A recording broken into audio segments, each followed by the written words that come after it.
In the weeks and months since Charlie Kirk's assassination, we've seen a massive attempt to create policies that silence dissent and even criminalize free speech, especially as it pertains to Israel and anti-Semitism. We've talked a lot about it here on this channel, and there is a new bill that was proposed and introduced by Representative Randy Fine in Congress on November 20th. And this week, there has been a national investigation started by the House Education Committee, which Congressman Randy Fine sits on. Today, we are going to go into the details of this particular bill, which is almost identical to a bill from May of 2024 that Charlie Kirk almost single-handedly defeated. There is a bipartisan appetite to get this particular policy passed. So this is something that freedom-loving, First Amendment-loving citizens are going to want to pay close attention to. Hey everyone, I'm Julie Barrett and I'm the founder of Conservative Ladies of America. I have a bill of the day for you today. It is HR 6186. This bill was introduced by Florida Congressman Randy Fine, as I said, on November 20th. It was kind of quietly introduced. It sort of came across my radar because I was searching for something else anti-Semitism related. This bill looks very much like HR 6090, which Charlie Kirk, as I said, basically single-handedly killed the bill in May of 2024. HR 6090 did pass out of the House with the support of 187 Republican representatives, but it didn't go forward in the Senate, and so then it died at the end of session. And now we've got this bill by Representative Fine, which also happens to be the mirror of a bill that was passed here in Florida in 2019. In 2019, when Randy Fine was a representative in the Florida state legislature, they passed House Bill 741. This was strongly supported by Republicans, and it requires schools to treat anti-Semitism the same way they treat racism. And this bill was signed into law by Governor DeSantis in Israel. Yes, that's right. They did a special bill signing in Israel when House Bill 741 was signed into law. And this bill specifically targets education and speech on college campuses. Now, in the last couple of years, Randy Fine has been pretty outspoken against DeSantis and basically him saying that he's not enforcing it as strongly as Fine would like. And in 2024, when Randy Fine was a state senator in the Florida legislature, they passed House Bill 187. And this bill expanded the mandates, basically forcing K-12 schools and universities to use the IHRA definition of anti-Semitism. The IHRA definition of anti-Semitism, as we've talked about in previous videos, is very broad, and basically it would pull in criticisms of the Israeli government. A lot of political speech would be considered anti-Semitic per the IHRA definition. Now, Randy Fine has taken basically both of these bills, House Bill 741 and House Bill 187, to a federal level. They're very similar, as I mentioned, to HR 6090 from 2024.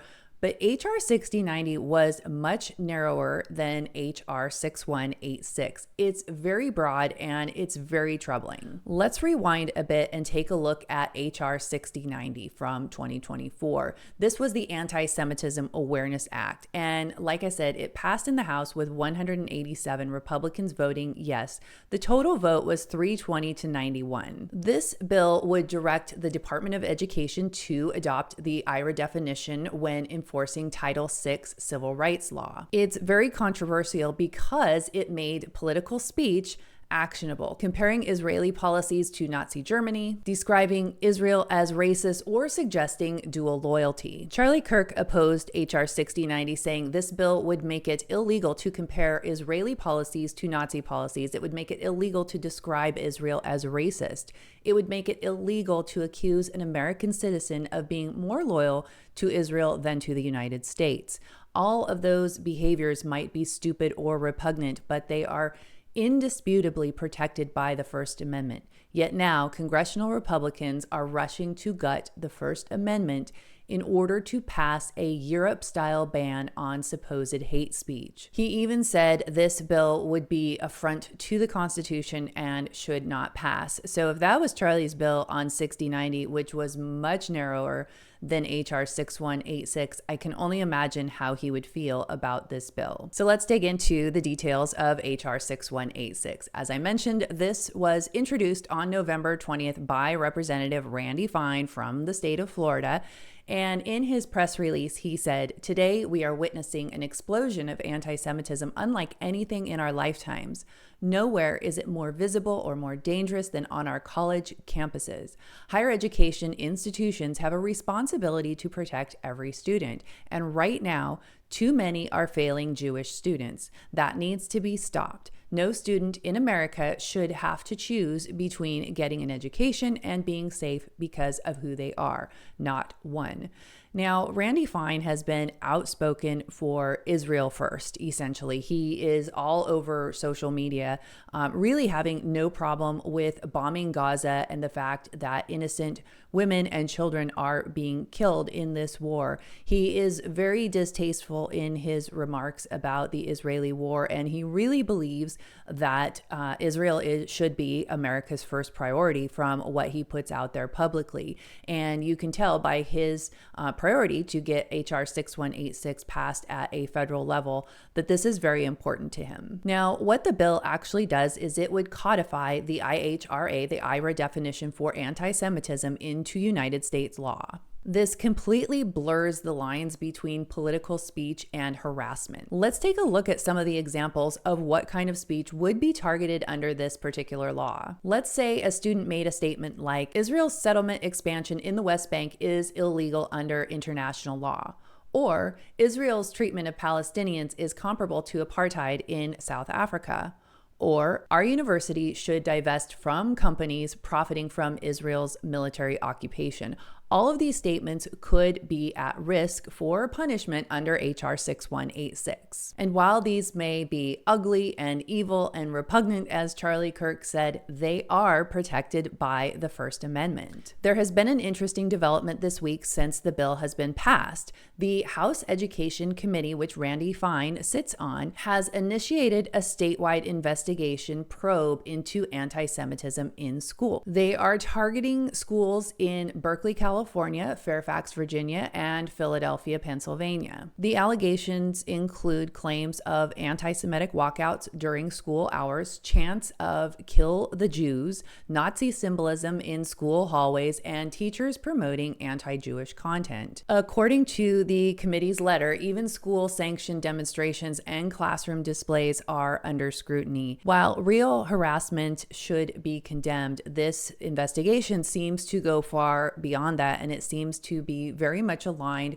with the introduction of Randy Fine's bill. On top of that, the ADL, the Anti-Defamation League, which is usually in full support and helps draft some of these policies, they came out with a statement in support of this nationwide investigation that has been launched by the House Education Committee. The ADL's letter claims that 71% of Jewish parents have reported incidents. That is a 400% increase since 2020. The endorsement from the ADL frames this issue as an ongoing national crisis, giving Congress cover to expand enforcement of what they're calling anti-Semitic speech. Here's something I found interesting. The Foundation for Individual Rights and Expression, or FIRE, released their free speech survey in October of this year. And in their findings, they found that over half of students say they find it difficult to discuss politically sensitive topics, especially when it comes to the Israel-Palestine issue. The report also found that self-censorship, peer pressure, and institutionalized speech codes are now the norm on college campuses. It shouldn't be lost on us that this goes against the very thing that Charlie Kirk fought so hard for. He really wanted that robust debate on college campuses and the free exchange of ideas.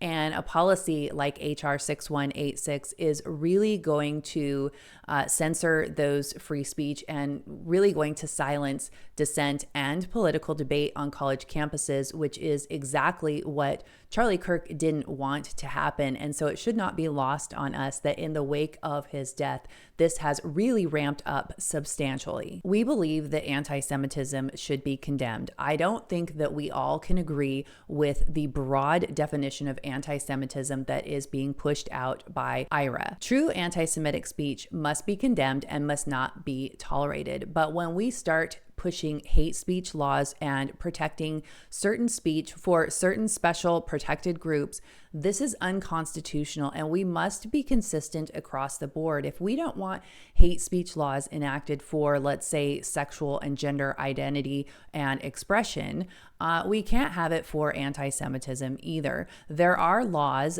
for protecting against bullying and harassment, but putting laws and criminalizing people for having political dissent and saying things critical of another foreign government is a very dangerous and slippery slope. Under HR 6186, students can be investigated for criticizing the Israeli government. A professor could be punished for sharing an article with a class that is critical of Israel. An administrator could face losing funding for refusing to enforce this law and policing political opinions. This is not a civil rights issue, as Congressman Fine and many others claim. This is absolutely policing of speech, and it is blatantly unconstitutional, and it's up to us as citizens to stand up and speak up and fight for the protection of free speech and the First Amendment. Congress has a duty to protect free speech, not police it. We need to be sending all of our representatives in the United States Congress messages telling them that we do not want them to support HR 6186. I believe this bill is going to move quickly, just in seeing that since November 20th, when the bill was introduced, that the House Education Committee has already launched a nationwide investigation. This tells me that this is a priority.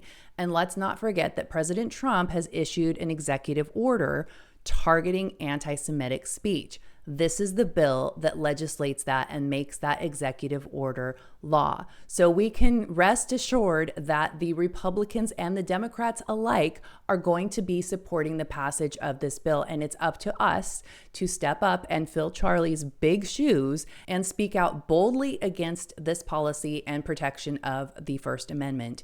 In the comments of this video, I'm going to have a link to a blog post that I did on this, as well as a Substack that I have done on this that has a lot more detail than what I've gone into in this video today. I'm also going to have a link for you to find your congressional representative, send them a message, no matter if they're a Republican or a Democrat, send them a message and tell them that you want them to oppose HR 6186 and that you expect them to defend our First Amendment rights to free speech. Please share this video far and wide. It's really important that we spread this message. If you haven't already, please do subscribe to our YouTube channel. Give this video a like and leave a comment. I would love to hear your thoughts on this topic. Thanks so much for watching, and I'll see you in the next video.